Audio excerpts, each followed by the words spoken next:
Hi friends, welcome to Annavilasam. ನಾನಿವತ್ತು ನಾಟಿ ಕೋಳಿ ಬಸ್ಸಾರು ಮಾಡ್ತಾಯಿದ್ದೀನಿ. ತುಂಬ ರುಚಿಯಾಗಿರುತ್ತೆ, ಹಾಗೆ ಮಾಡ್ಕೊಳ್ಳೋದು ತುಂಬ ಈಸಿ. ನಾನು ಯಾವುದೇ ಕಲರ್ಸ್ ಆಗಲಿ ಯಾವುದೇ ಹೊರಗಿನ ಪೌಡರ್ ಯೂಸ್ ಮಾಡ್ತಾ ಇಲ್ಲ. ಹೇಗೆ ಮಾಡೋದು ಅಂತ ನೋಡೋಕ್ಕೂ ಮುಂಚೆ ನನ್ನ ಚಾನಲ್ನ ಸಬ್ಸ್ಕ್ರೈಬ್ ಮಾಡ್ಕೊಳ್ಳಿ, ಹಾಗೆ ಪಕ್ಕದಲ್ಲಿರೋ ಬೆಲ್ಲೈಕನ್ನ ತಪ್ಪದೇ ಪ್ರೆಸ್ ಮಾಡಿ. ನಾನು ಒಂದು ಪಾತ್ರೆ ಇಟ್ಕೊಂಡಿದ್ದೀನಿ ಸ್ಟವ್ ಮೇಲೆ. ಸ್ಟವ್ ಆನ್ ಮಾಡಿ ಒಂದು 3-4 ಟೇಬಲ್ ಸ್ಪೂನಷ್ಟು ಎಣ್ಣೆ ಹಾಕ್ಕೊಂಡು 1 ಕಪ್ಪಷ್ಟು ಕತ್ತರಿಸಿರೋ ಈರುಳ್ಳಿ ಹಾಕ್ಕೊಳ್ಬೇಕು. ಇದು ಗೋಲ್ಡನ್ ಬ್ರೌನ್ ಆಗೋ ತನಕ ನಾವು ಫ್ರೈ ಮಾಡ್ಕೋಬೇಕಾಗತ್ತೆ. ಇದು ನಾನು 1.5 kg ಇರೋವಂಥ ನಾಟಿ ಕೋಳಿನ 2 ಕಟ್ ಮಾಡಿಸ್ಕೊಂಡಿದ್ದೀನಿ. ಇಳೆ ಕೋಳಿ ಆದರೆ ತುಂಬ ಚೆನ್ನಾಗಿ ಉಪ್ಪು ಖಾರ ಎಲ್ಲ ಚೆನ್ನಾಗಿ ಹಿಡಿಯುತ್ತೆ, ಹಾಗೆ ಬೇಗ ಬೇಯುತ್ತೆ ಕೂಡ. ಈಗ ಈ ಕಡೆ ಈರುಳ್ಳಿ ಎಲ್ಲ ಚೆನ್ನಾಗಿ ಗೋಲ್ಡನ್ ಬ್ರೌನ್ ಆಗಿದೆ. ಈಗ ಚಿಕನ್ ಪೀಸಸ್ ಎಲ್ಲ ಆ್ಯಡ್ ಮಾಡ್ಕೊಳ್ಳೋಣ. ತುಂಬ ಹೈ ಫ್ಲೇಮಲ್ಲಿ ಬೇಯಿಸಬಾರ್ದು. ಯಾವುದೇ ನಾನ್ ವೆಜ್ ಆದ್ರೂ ನೀವು ಹೈ ಫ್ಲೇಮ್ನಲ್ಲಿ ಬೇಯಿಸಿದ್ರೆ ರಫ್ ಆಗಿಬಿಡುತ್ತೆ. ಮೀಡಿಯಮ್ ಫ್ಲೇಮ್ನಲ್ಲೇ ಲಿಡ್ ಕ್ಲೋಸ್ ಮಾಡಿ ಬೇಯಿಸ್ಕೋಬೇಕಾಗತ್ತೆ. ಈಗ ನಾನು ಚೆನ್ನಾಗೆಲ್ಲ ಒಂದು ಮಿಕ್ಸ್ ಕೊಟ್ಕೊಳ್ತಾ ಇದ್ದೀನಿ. ಈಗ ಸ್ವಲ್ಪ ಹೊತ್ತು ಮುಚ್ಚಿ ಬೇಯಿಸ್ಕೊಳ್ಳೋಣ. ಒಂದು 5-6 ನಿಮಿಷ ಆದಮೇಲೆ ಲಿಡ್ ಓಪನ್ ಮಾಡಿ ಇದಕ್ಕೆ ನಾವು ಉಪ್ಪನ್ನು ಆ್ಯಡ್ ಮಾಡ್ಕೊಳ್ಳೋಣ. ಹರಳುಪ್ಪು ಹಾಕ್ಕೊಬೇಕು, ಆಗ ಚೆನ್ನಾಗಿ ಉಪ್ಪೆಲ್ಲ ಹಿಡಿಯುತ್ತೆ. ಎಷ್ಟು ನೋಡಿ ರುಚಿಗೆ ಹಾಕ್ಕೊಳ್ಳಿ. ಹಾಗೆ 1 ಟೀ ಸ್ಪೂನಷ್ಟು ಅರಿಶಿನ ಹಾಕ್ಕೊಳ್ತಾ ಇದ್ದೀನಿ. ಈ ಥರ ಹಾಕಿ ಬೇಯಿಸೋದ್ರಿಂದ ಚಿಕನ್ ಸ್ಮೆಲ್ಲು ನೀಟಾಗಿ ಹಸಿ ಸ್ಮೆಲ್ಲೆಲ್ಲ ಹೋಗಿ ಪರಿಮಳ ಬರುತ್ತೆ. ಈ ರೀತಿ ಮಿಕ್ಸ್ ಮಾಡ್ಕೊಳ್ಬೇಕು. ನಿಮಗೆ ಸೌಟ್ನಲ್ಲಿ ಮಿಕ್ಸ್ ಮಾಡೋಕ್ಕಾಗಿಲ್ಲ ಅಂದರೆ ಈ ರೀತಿ ಸಪೋರ್ಟಿವ್ ಆಗಿ ಒಂದು ಕ್ಲಾತ್ ಇಟ್ಕೊಂಡು ಈ ಥರ ಕುಲ್ಕಿ ಮಿಕ್ಸ್ ಮಾಡಬೇಕು. ಕೆಳಗಡೆ ಮಟನ್ ಎಲ್ಲ ಮೇಲ್ಗಡೆ ಬರಬೇಕು, ಆ ರೀತಿ ನೀಟಾಗಿ ಚೆನ್ನಾಗಿ ಕುಲ್ಕಿ ಮಿಕ್ಸ್ ಮಾಡಿ ಈಗ ಲಿಡ್ ಕ್ಲೋಸ್ ಮಾಡಿ ಬೇಯಿಸ್ಕೊಳ್ಳೋಣ. ನಾನು ಮೊಟ್ಟೆ ಕೋಳಿ ತೊಗೊಂಡಿದ್ದೀನಿ. ಅದು 2 ಮೊಟ್ಟೆ ಕೋಳಿ ಇರೋದ್ರಿಂದ ಮೊಟ್ಟೆಗಳು ಇದು ತುಂಬ ಇದೆ. ಈಗ ನಾನು 1 ಕಪ್ನಲ್ಲಿ ಅರ್ಧ ಕಪ್ ನೀರನ್ನ ಆ್ಯಡ್ ಮಾಡಿಕೊಂಡು ಮಿಕ್ಸ್ ಮಾಡ್ಕೊಳ್ತಾ ಇದ್ದೀನಿ. ಚಿಕನ್ನೇ ನೀರು ಬಿಟ್ಕೊಳ್ಳುತ್ತೆ, ಆದರೆ ಇನ್ನೊಂದು ಸ್ವಲ್ಪ ನೀರು ಆ್ಯಡ್ ಮಾಡಬೇಕಾಗುತ್ತೆ, ಇಲ್ಲಾಂದರೆ ಚಿಕನ್ ಎಲ್ಲ ಹಾರ್ಡ್ ಆಗಿಬಿಡುತ್ತೆ. ನಾವು ಸ್ವಲ್ಪ ನೀರು ಆ್ಯಡ್ ಮಾಡ್ಕೊಳ್ಳೋದ್ರಿಂದ ಲೋ ಫ್ಲೇಮ್ನಲ್ಲಿ ಇಟ್ಟು ಬೇಯಿಸೋದ್ರಿಂದ ಚಿಕನ್ನು ಸಾಫ್ಟ್ ಆಗುತ್ತೆ. ನಾವು ಇನ್ನೊಂದು ಸೈಡು ಮಸಾಲ ರೆಡಿ ಮಾಡ್ಕೊಳ್ಳೋಣ. ಒಂದು ಪ್ಯಾನ್ ಇಟ್ಕೊಂಡು 2-3 ಸ್ಪೂನು ಆಯಿಲ್ ಹಾಕ್ಕೊಳ್ಳೋಣ. ಈಗ ನಾನು 1 ಒಳ ಮುಷ್ಟಿಯಷ್ಟು ಧನಿಯಾ ತೊಗೊಂಡಿದ್ದೀನಿ, ಹಾಗೆ ಒಂದು 14 ಗುಂಟೂರು ಮೆಣಸಿನ್ಕಾಯಿ, ಇದು ಚಿಕ್ಕಬಳ್ಳಾಪುರ ಮೆಣಸಿನ್ಕಾಯಿ ಅಂತಾರೆ. ಹಾಗೆ ಒಂದು 4 ಹಸಿಮೆಣಸಿನ್ಕಾಯಿ ಹಾಕ್ಕೊಂಡು ಫ್ರೈ ಮಾಡ್ಕೊಳ್ಬೇಕು. ಫಸ್ಟು ಧನಿಯಾ ಹಾಕ್ಕೊಳ್ಬೇಕು. ಧನಿಯಾ ಎಲ್ಲ ಹಸಿ ಸ್ಮೆಲ್ಲೆಲ್ಲ ಹೋಗಬೇಕು. ಈಗ ಎಲ್ಲ ಹಾಕ್ಕೊಂಡು ಚೆನ್ನಾಗಿ ಹುರ್ಕೊಳ್ಳೋಣ. ಚೆನ್ನಾಗಿ ಹುರಿಬೇಕು, ಪರಿಮಳ ಎಲ್ಲ ಚೆನ್ನಾಗಿ ಬರಬೇಕು, ಅಲ್ಲಿವರೆಗೂ ಹುರ್ಕೋಬೇಕು. ಆಮೇಲೆ ಮೆಣಸಿನ್ಕಾಯಿ ಎಲ್ಲ ಸ್ವಲ್ಪ ದಪ್ಪ ಆಗುತ್ತೆ, ಅಲ್ಲಿ ತನಕ ನೀವು ಹುರ್ಕೋಬೇಕಾಗತ್ತೆ. ಈ ರೀತಿ ಹುರಿಯೋದ್ರಿಂದ ಗ್ಯಾಸ್ಟ್ರಿಕ್ ಸಮಸ್ಯೆ ಆಗಲಿ ಏನೂ ಬರೋದಿಲ್ಲ, ಚೆನ್ನಾಗಿ ಹುರಿಯೋದ್ರಿಂದ. ಹಾಗೆ ಸಾಂಬಾರು ತುಂಬ ಘಮ ಘಮ ಅನ್ನುತ್ತೆ.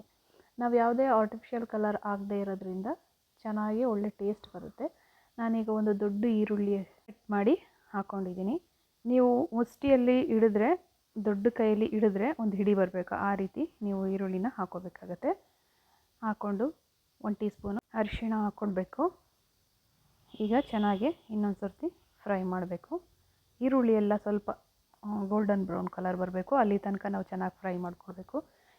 ಕೋಳಿ ಸಾಂಬಾರು ಇದು ಚೆನ್ನಾಗಿ ಹುರಿದಷ್ಟು ಟೇಸ್ಟ್ ಬರುತ್ತೆ. ನಾನೀಗ ಒಂದು 1/4 ಕಪ್ಪಷ್ಟು ಹುರ್ಗಡ್ಲೆನ ಹಾಕ್ಕೊಳ್ತಾ ಇದ್ದೀನಿ.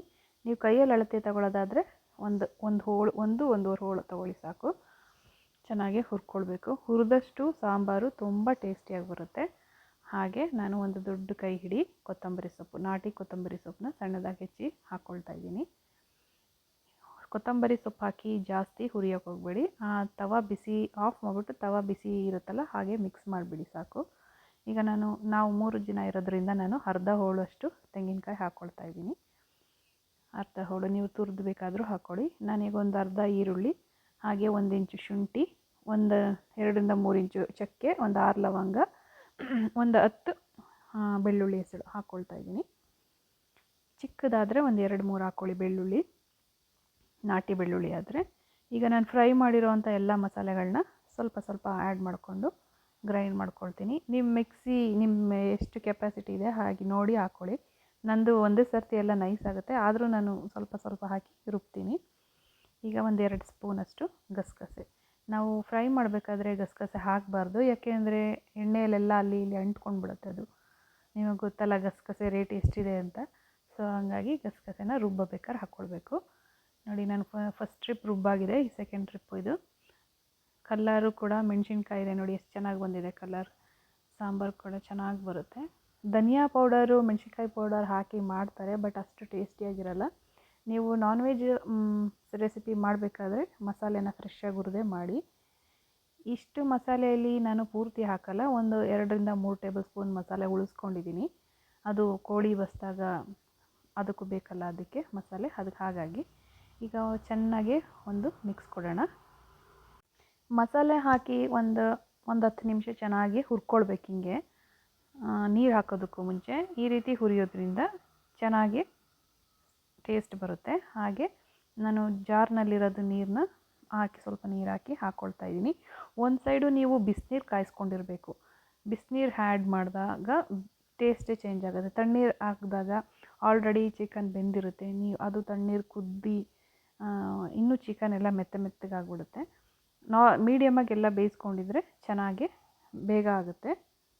ಸಾಂಬಾರು ಕೂಡ ಬೇಗ ಕುದಿ ಕೂಡ ಬರುತ್ತೆ. ಹಾಗಾಗಿ ನೀವು ಬಿಸಿನೀರನ್ನ ಹಾಕ್ಕೊಳ್ಬೇಕು. ಸಾರು ಹೇಗಿರಬೇಕು ಅಂತ ಅಂದರೆ ತೆಳುಗಿರಬೇಕು. ನಾಟಿ ಕೋಳಿ ಸಾಂಬಾರು ತೆಳುಗಿರಬೇಕು. ನಾನು ಹುಚ್ಚೆಳ್ಳನ್ನು ಒಂದು ಹಿಡಿಯಷ್ಟು ಹುಚ್ಚೆಳ್ಳನ್ನ ರುಬ್ಬಿಕೊಂಡು ಅದರದ್ದು ರಸನ ಆ್ಯಡ್ ಮಾಡ್ಕೊಳ್ತಾ ಇದ್ದೀನಿ. ಇದು ಹಾಕಿದ್ರೆ ಟೇಸ್ಟೇ ಚೇಂಜ್ ಆಗುತ್ತೆ, ಸಕ್ಕತ್ತಾಗಿರುತ್ತೆ ಟೇಸ್ಟು, ತುಂಬ ರುಚಿಯಾಗಿರುತ್ತೆ. ಇದು ನಮ್ಮಮ್ಮ ಹೇಳ್ಕೊಟ್ಟಿದ್ದು. ಹಾಗೆ ಹುಚ್ಚೆಳ್ಳು ರಸ ಹಾಕಿದಾಗ ಮುಚ್ಚಬೇಡಿ, ಅದು ಉಪ್ಪು ಬಂದುಬಿಡುತ್ತೆ ಸಾಂಬಾರು. ಅದಕ್ಕಾಗಿ ಸ್ವಲ್ಪ ನೋಡ್ಕೊಂಡು ಅಲ್ಲೇ ನಿಂತ್ಕೊಂಡು ನೋಡ್ಕೊಳ್ಳಿ. ನನಗೆ ಇಲ್ಲಿ ರುಚಿಗೆ ಸ್ವಲ್ಪ ಉಪ್ಪು ಕಡಿಮೆ ಅನ್ನಿಸ್ತು, ಅದಕ್ಕೆ ನಾನು ಉಪ್ಪು ಹಾಕ್ಕೊಂಡಿದ್ದೀನಿ. ನೀವು ನೋಡ್ಕೊಂಡು ಹಾಕ್ಕೊಳ್ಳಿ. ಈಗ ಒಂದು ಕುದಿ ಬಂದ ಮೇಲೆ ಚಿಕನ್ನೆಲ್ಲ ಬಸ್ತಿ ತೆಗೆದುಬಿಡೋಣ. ಸಾಕು, ಬೆಂದಿದೆ ಇದು. ನಿಮಗೆ ಸಾರು ತಿಕ್ನೆಸ್ ನೋಡಿಕೊಂಡು ನೀರನ್ನ ಆ್ಯಡ್ ಮಾಡ್ಕೊಳ್ಳಿ. ನನಗಿದು ಸ್ವಲ್ಪ ಇನ್ನೂ ಗಟ್ಟಿ ಅಂತ ಅನ್ನಿಸ್ತಾ ಇದೆ, ಹಾಗಾಗಿ ಚಿಕನೆಲ್ಲ ತೆಗೆದುಬಿಟ್ಟು ನಾನು ಇನ್ನೂ ಸ್ವಲ್ಪ ನೀರು ಆ್ಯಡ್ ಮಾಡ್ಕೊಳ್ತೀನಿ. ನೋಡಿ, ಈ ರೀತಿ ಆ್ಯಡ್ ಮಾಡಿಕೊಂಡು ಕುದಿಸ್ಕೊಳ್ಬೇಕು. ಸಾಂಬಾರು ತೆಳುವಾಗಿದ್ದರೆ ಕುಡಿಯೋಕ್ಕೂ ತುಂಬ ಚೆನ್ನಾಗಿರುತ್ತೆ. ಎಲ್ಲರೂ ಕುಡಿಯೋದಕ್ಕೆ ಇಷ್ಟಪಡ್ತಾರೆ ನಾಟಿ ಕೋಳಿ ಅಂತಂದರೆ. ಈಗ ನಾನು ಮೊಟ್ಟೆಗಳೆಲ್ಲ ಇದೆಯಲ್ಲ ಅದೆಲ್ಲ ಹಾಕ್ಕೊಳ್ತಾ ಇದ್ದೀನಿ. ಇದೆಲ್ಲ ಕೊನೆಗೆ ಬಿಡಬೇಕು ಮೊಟ್ಟೆ, ಇಲ್ಲಾಂದರೆ ಒಡೆದೋಗ್ಬಿಡುತ್ತೆ. ಲಾಸ್ಟಿಗೆ ಕುದಿಯುವಾಗ ಮೊಟ್ಟೆಗಳಿದ್ರೆ ಹಾಕಿಬಿಡಿ. ಈಗ ನಾನು ಬಸ್ತಿರೋ ಚಿಕನ್ಗೆ ಒಗ್ಗರಣೆ ಕೊಡ್ತಾ ಇದ್ದೀನಿ. ಒಂದು ಬಾಣಲೆ ಇಟ್ಟು ಒಂದು ಸ್ವಲ್ಪ ಎಣ್ಣೆ ಹಾಕ್ಕೊಂಡಿದ್ದೀನಿ, 4-5 ಟೇಬಲ್ ಸ್ಪೂನು. ಈಗ ಒಂದು ಅರ್ಧ ಕತ್ತರಿಸಿರೋ ಈರುಳ್ಳಿ ಚೆನ್ನಾಗಿ ಹುರ್ಕೊಳ್ಬೇಕು ಹಾಕಿ. ಇದು ಸ್ವಲ್ಪ ಗೋಲ್ಡನ್ ಬ್ರೌನ್ ಆಗಲಿ. ಗೋಲ್ಡನ್ ಬ್ರೌನ್ ಆದಮೇಲೆ ನಾವು ಉಳಿಸ್ಕೊಂಡಿದ್ವಲ್ಲ ಒಂದು 4-5 ಟೀ ಸ್ಪೂನ್ ಮಸಾಲ, ಅದನ್ನು ನಾನು ಹಾಕ್ಕೊಳ್ತಾ ಇದ್ದೀನಿ. ಚಿಕನ್ನು ಸಾಂಬಾರಲ್ಲೇ ಕುದ್ದಿರೋದ್ರಿಂದ ಜಾಸ್ತಿ ಏನು ಮಸಾಲೆ ಬೇಕಾಗಿರಲ್ಲ, ಅದಕ್ಕಾಗಿ ಒಂದು 4-5 ಸ್ಪೂನು ಇಟ್ಕೊಂಡಿದ್ದೆ ನಾನು. 4-5 ಸ್ಪೂನು ಜಾಸ್ತಿ ಆಗುತ್ತೆ, ಒಂದು 2-3 ಟೇಬಲ್ ಸ್ಪೂನ್ ಇಟ್ಕೊಂಡ್ರೆ ಸಾಕು ಮಸಾಲ. ಈಗ ರುಚಿಗೆ ತಕ್ಕಷ್ಟು ಉಪ್ಪು ಹಾಕ್ಕೊಂಡು ಇನ್ನೊಂದು ಸ್ವಲ್ಪ ಫ್ರೈ ಮಾಡ್ಕೊಳ್ಳೋಣ. ಚೆನ್ನಾಗಿ ಈ ಥರ ಎಣ್ಣೆ ಬಿಡಬೇಕು. ಎಣ್ಣೆ ಬಿಟ್ಟಾಗ ಮಸಾಲೆ ಚೆನ್ನಾಗಿ ಬೆಂದಿದೆ ಅಂತ. ಈಗ ಬೇಯಿಸ್ಕೊಂಡಿರೋ ಚಿಕನೆಲ್ಲ ಇದಕ್ಕೆ ಹಾಕೋಣ. ಹಾಕಿ ಚೆನ್ನಾಗಿ ಒಳ್ಳೆ ಮಿಕ್ಸ್ ಕೊಡಬೇಕು. ಈ ರೀತಿ ಪ್ರತಿಯೊಂದು ಚಿಕನ್ ಪೀಸಸ್ಗೂ ಮಸಾಲೆ ಹತ್ತಬೇಕು. ಆ ರೀತಿ ನೀವು ಚೆನ್ನಾಗಿ ಮಿಕ್ಸ್ ಮಾಡಿ. ಎಲ್ಲದಕ್ಕೂ ಹತ್ಕೊಳ್ಳುತ್ತೆ, ಯಾಕಂದರೆ ಸಾಂಬಾರು ಸ್ವಲ್ಪ ಆಗಿರುತ್ತಲ್ಲ ಚಿಕನಿಗೆ, ಮಸಾಲೆ ಎಲ್ಲ ನೀಟಾಗಿ ಮಿಕ್ಸಪ್ ಆಗುತ್ತೆ. ತಿನ್ನೋಕ್ಕಂತೂ ತುಂಬ ಚೆನ್ನಾಗಿರುತ್ತೆ. ಚಿಕನ್ ಸಾಂಬಾರು ಮಾಡ್ತೀವಿ ಅಂತ ಅಂದರೆ ನಾಟಿ ಕೋಳಿ ಸಾಂಬಾರೇ ಚೆನ್ನಾಗಿರುತ್ತೆ. ನೀವು ಫಾರಮ್ ಕೋಳಿದು ಸಾಂಬಾರೆಲ್ಲ ಚೆನ್ನಾಗಿರಲ್ಲ, ಅದೆಲ್ಲ ಫ್ರೈ ಮಾಡೋದಕ್ಕೆ ಅಥವಾ ಕಬಾಬ್ ಇಂಥದಕ್ಕೆ ಅದಕ್ಕೆ ಚೆನ್ನಾಗಿರುತ್ತೆ. ಆದರೆ ನಾಟಿ ಕೋಳಿ ಮಾತ್ರ ಸಾಂಬಾರಿಗೆ ತುಂಬ ರುಚಿಯಾಗಿ ಬರುತ್ತೆ. ಈ ರೀತಿ ಮಾಡ್ಕೊಳ್ಳಿ. ಈಗ ಮಸಾಲೆ ಎಲ್ಲ ಚೆನ್ನಾಗಿ ಮಿಕ್ಸ್ ಆಗಿದೆ. ಈಗ ಒಂದು ಸ್ವಲ್ಪ ಕೊತ್ತಂಬರಿ ಸೊಪ್ಪು ಹಾಕಿ ಇನ್ನೊಂದು ಮಿಕ್ಸ್ ಕೊಡೋಣ. ಕೊತ್ತಂಬರಿ ಸೊಪ್ಪು ಹಾಕಿದ್ರೆ ಇನ್ನೂ ಸ್ವಲ್ಪ ಫ್ಲೇವರ್ ಚೆನ್ನಾಗಿ ಬರುತ್ತೆ. ಇದು ಮಾಡಿ ಒಂದು 1 ಅವರ್ ಆದಮೇಲೆ ಚೆನ್ನಾಗಿ ಮಸಾಲೆ ಎಲ್ಲ ಚೆನ್ನಾಗಿ ಪೀಸಸ್ಗೆಲ್ಲ ಕೋಟಿಂಗ್ ಚೆನ್ನಾಗಿ ಅಂಟ್ಕೊಂಡಿರುತ್ತೆ. ನೋಡಿ ಎಷ್ಟು ಚೆನ್ನಾಗಿ ಬಂದಿದೆ ಅಂತ. ನಾನೇನು ಎಕ್ಸ್ಟ್ರಾ ಯಾವುದೂ ಕಲ್ಲರ್ ಏನೂ ಹಾಕಿಲ್ಲ, ಅಂಗಡಿ ಪೌಡರ್ ಆಗಲಿ ಏನೂ ಹಾಕಿಲ್ಲ, ಮನೇಲೇ ಹುರಿದು ಮಾಡಿರೋದು ಸಾಂಬಾರು. ನೋಡಿ ಎಷ್ಟು ಚೆನ್ನಾಗಿ ಬಂದಿದೆ ಅಂತ. ಈ ರೀತಿ ಮೇಲ್ಗಡೆ ಅದು ಫ್ಯಾಟ್ ತೇಲ್ತಾ ಇದೆ, ಸಾಂಬಾರು ಚೆನ್ನಾಗಿ ಕುದ್ದಿದೆ, ಚೆನ್ನಾಗಾಗಿದೆ ಅಂತ ಅರ್ಥ. ನೋಡಿ ಎಷ್ಟು ಚೆನ್ನಾಗಿ ಬಂದಿದೆ. ಮೊಟ್ಟೆಗಳೆಲ್ಲ ಚೆನ್ನಾಗಿ ಬೆಂದಿದೆ. ಹೀಗೆ ಕುಡಿಬೋದು, ಚೆನ್ನಾಗಿರುತ್ತೆ. ನೀವು ಊಟ ಮಾಡೋಕ್ಕೂ ಮುಂಚೆನೇ ಸಾಂಬಾರು ಕುಡಿಬೇಕು ಅನಿಸುತ್ತೆ, ಅಷ್ಟು ರುಚಿಯಾಗಿರುತ್ತೆ. ನಾಟಿ ಕೋಳಿ ಸ್ಪೆಷಲ್ಲೇ ಅದು. ನೋಡಿ ಎಷ್ಟೊಂದು ಮೊಟ್ಟೆ ಇತ್ತದು. ಈ ರೀತಿ ಮಾಡ್ಕೊಳ್ಳಿ.